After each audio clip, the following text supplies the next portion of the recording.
He's been on the show a bunch of times, and he's kinded up with his time this morning. He is the bus, Jerome Bettis, and he joins us right now on our progressive guest line. Jerome, Jake Asman here. Appreciate your time as always, my friend. Thanks so much for coming on.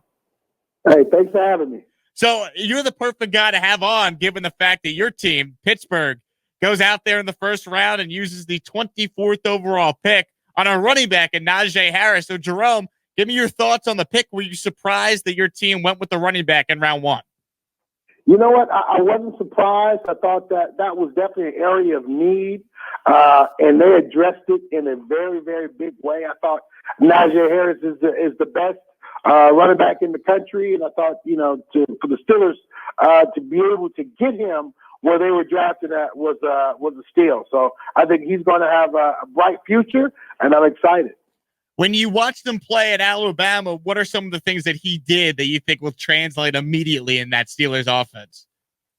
Well, you have an opportunity to see his patience in between the tackles. He's a downhill runner, which is great, but he also has the athletic ability to make people miss. You see him, leaping over guys and doing all that. Just shows his athleticism. And so now you get him in a situation he can get downhill, but also he has the ability to catch the ball out of the backfield, which changes the dynamic of that running back position. So now you have a multi-dimensional running back who can run downhill, but also on third down, possibly stay in the game and create a mismatch with the defense.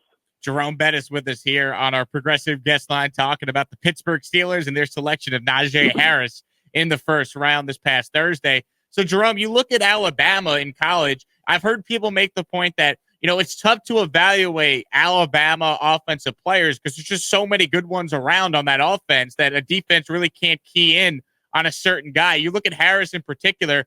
Do you think it was tough for maybe some teams to evaluate him just due to the fact that you're dealing with Devontae Smith and Jalen Waddle on the outside and all these great players that maybe a defense is not necessarily keying in and stacking the box to slow down Harris? Yeah, but when you watch that team, the basis of their offense was the running game. I mean, and I think that's what everybody has to understand. The basis is running. And once you run the football, now you have to commit to stopping the run. They had those offensive linemen that were pounding. Now you had to play the receivers one-on-one. And that's what gave the Alabama offense the leverage. They had the running game so that they couldn't play, they couldn't double cover some of those, talented receivers that they had. They had to play on one-on-one because they needed an extra guy to stop the running game. And I think that is what the Steelers are going to get back to, pounding the football, forcing defenses to have to stop the run. And if they do that, it creates much more opportunities in the passing game for Ben Roethlisberger and the rest of the Steelers receivers. Jerome, what do you attribute the Steelers, finish to the season a year ago? They obviously start 11-0, people feeling great about them, and then they lose 5 of 6 down the stretch. Was that injuries? Was it the schedule getting tougher? When you look back on this past year, what do you think it was that led to the disappointing finish to the year? I believe it was the inability to run the football. When you finish last in the NFL rushing, per game, I think it was like 85 yards a game, something like that. You don't give your offense the opportunity to win football games because now you're a one-dimensional football team and you're very predictable and easily stopped. And I think now the Steelers realize that. They addressed it immediately with the offensive linemen that they've been able to acquire, also with a top flight running back. So they understand that they have to be able to run the football, be a complete offense for them to have any chance to get back and get into and have a long run in the playoffs. Jerome Bettis with us here, the Pro Football Hall of Famer, Super Bowl champion, kinded up with his time this morning here on the show. As far as Ben Roethlisberger, Jerome, I mean, it's crazy to think that your last year was Ben nearly at the beginning, and here he is all these years later still playing. Do you get a sense that this could be his final year as the Steelers quarterback? You know what? I don't get a sense of that. I think, Ben, under the right circumstances, if they can provide a running game and support Ben, I think you can see him another year or another 2 years. I think he still has the ability to do football down the football field. You saw in those 11 games when they were undefeated that he did a great job of getting the football to the receivers and letting them make plays. There's no reason to think that he can't do the same things that he was doing, but on a very limited stage. If you ask him to throw the football 20 to 25 times, I think he can do that for another 2 years. But if you're asking him to throw the football for 40 times a game, then yes, this would probably be his last year, because physically, I don't think him at that age is going to be able to do that consistently for 17 weeks and then ask him to do it for a second year. So I think if they can limit his throws to about 20 to 25 a game, that gives him the ability to last much longer. Jerome, how significant was it that Pittsburgh was able to bring back Juju Smith-Schuster? It felt like for a while there was no way they were going to be able to work out a deal, and then it turns out he actually took less money to come back and play for the Steelers. You know, Juju was one of those guys. He's an energizer bunny. He really energizes that offense. He's an infectious attitude that he has. He's always smiling, but he is really one of those hard workers. He's the blue collar guy on that in that wide receiver core, and he's the guy that loves doing the dirty work. He gets the job done, and I think he's underappreciated sometimes. So I think it was great for him to come back.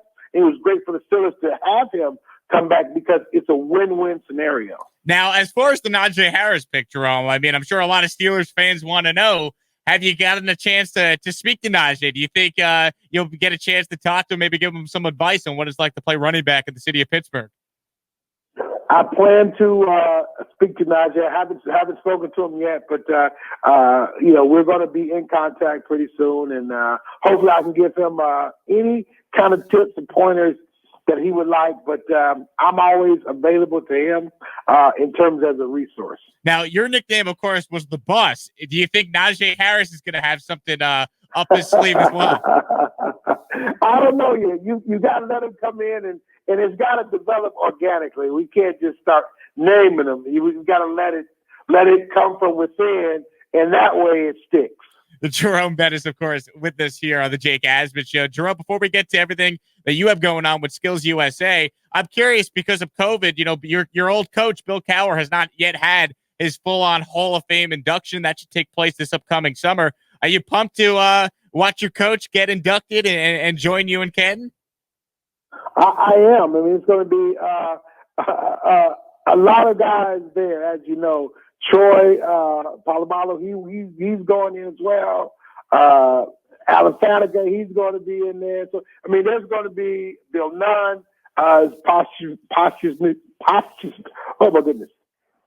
posthumously going in, and Donnie Shell as well. So you got a ton of guys that's going to be going in with their opportunity. It's going to be an incredible weekend. Yeah, I mean, you guys basically need your own wing in the Hall of Fame for just Steelers players this summer.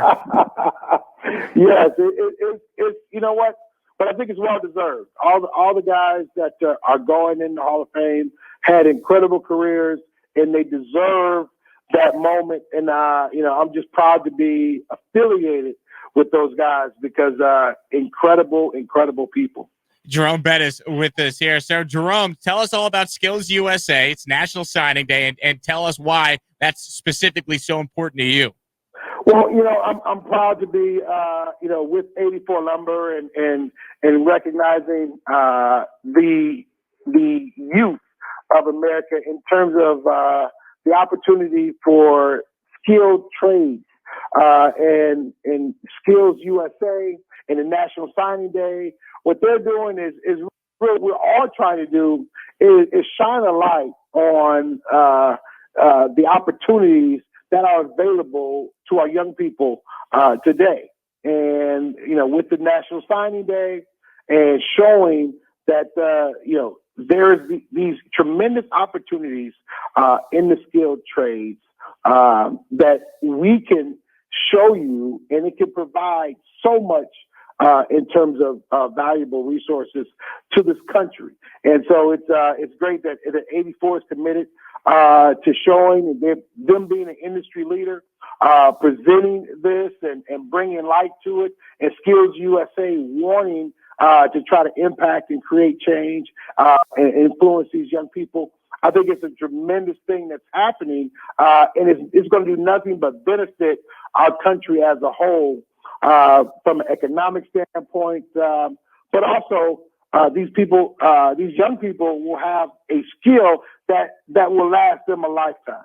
He's Jerome Bettis, the Pro Football Hall of Famer, Super Bowl champion, and of course, a guy that might be more famous for just being one of the biggest stars in the history of the show The Office, right, Jerome? It was a good moment, but it was tough. Those guys, they kept making me laugh, so we had to keep shooting time after time because I had to be serious. It was a tough shoot. I love to smile.